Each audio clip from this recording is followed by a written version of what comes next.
प्रिय विद्यार्थियों, आज मैं आपके लिए क्लास 9th की इंग्लिश की बुक बिहाइव जो टेक्स्ट बुक है, इसमें आने वाली पोइट्री सेक्शन की पोएम द विंड, जिसको कंपोज किया है सुब्रमण्यम भारती ने।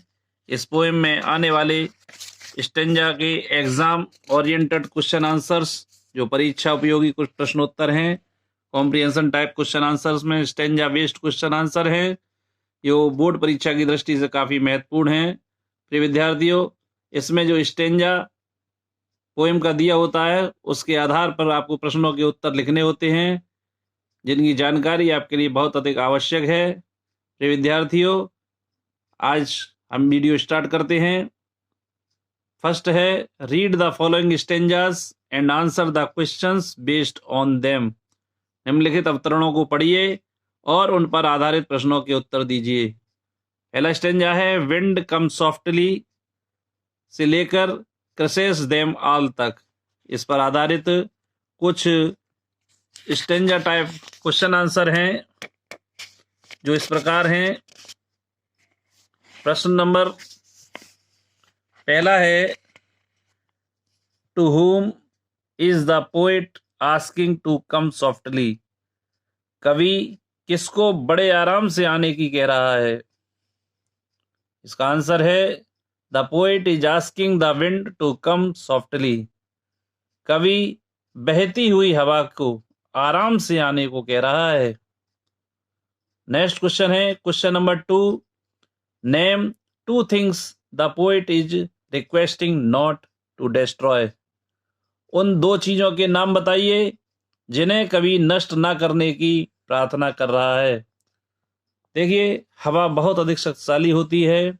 यहाँ हवा से तात्पर्य जीवन में आने वाली समस्त चुनौतियों से है। मनुष्य को स्वयं को इतना मजबूत, दृढ़ होना चाहिए जिससे वे प्रत्येक परिस्थिति का सामना अच्छी तरह से कर सके। यहाँ 2 चीजों के नाम पूछे गए हैं जिसे कवि ने ना नष्ट करने की प्रार्थना की है।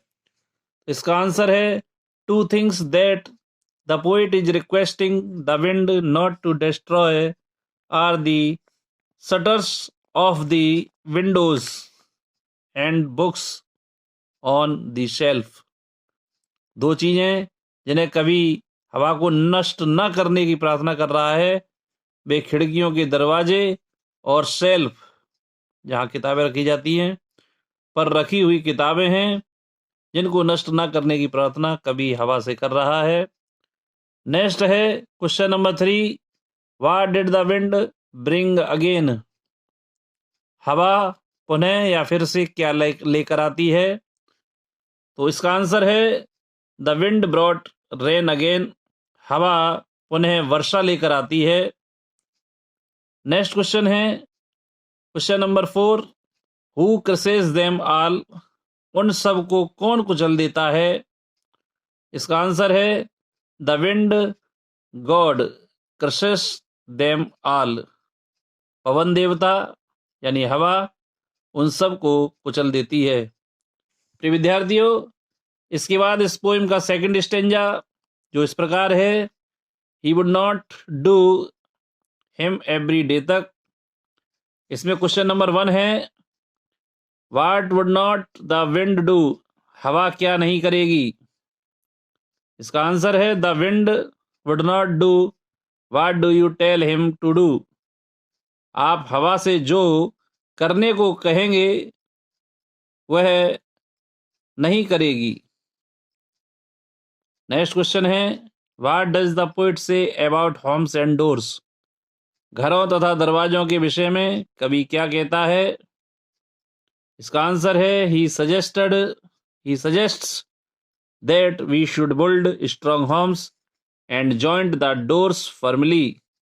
यहाँ पर कवि हमें यह सुझाव देता है कि हमें घरों को मजबूत बनाना चाहिए तथा दरवाजों को मजबूती से जोड़ना चाहिए, जिससे कि हवा उनका कुछ न बिगाड़ सके। नेक्स्ट क्वेश्चन है question number 3, what is said of the body and the heart. शरीर एवं हृदय के विषय में क्या कहा गया है?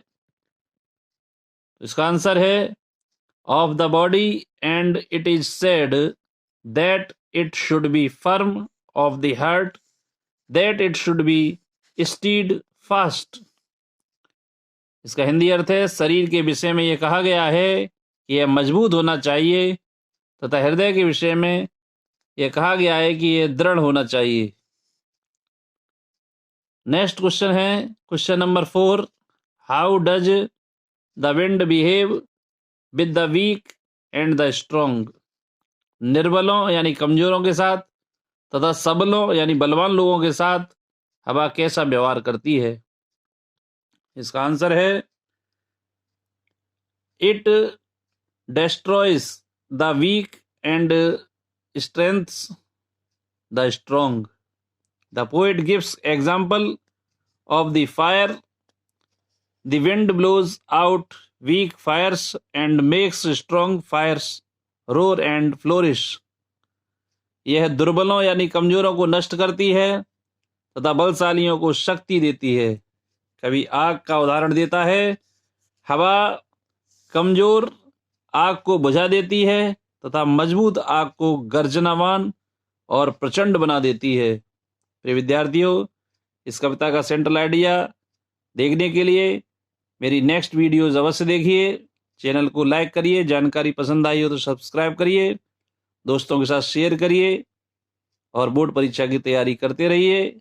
आपका दिन शुभ हो।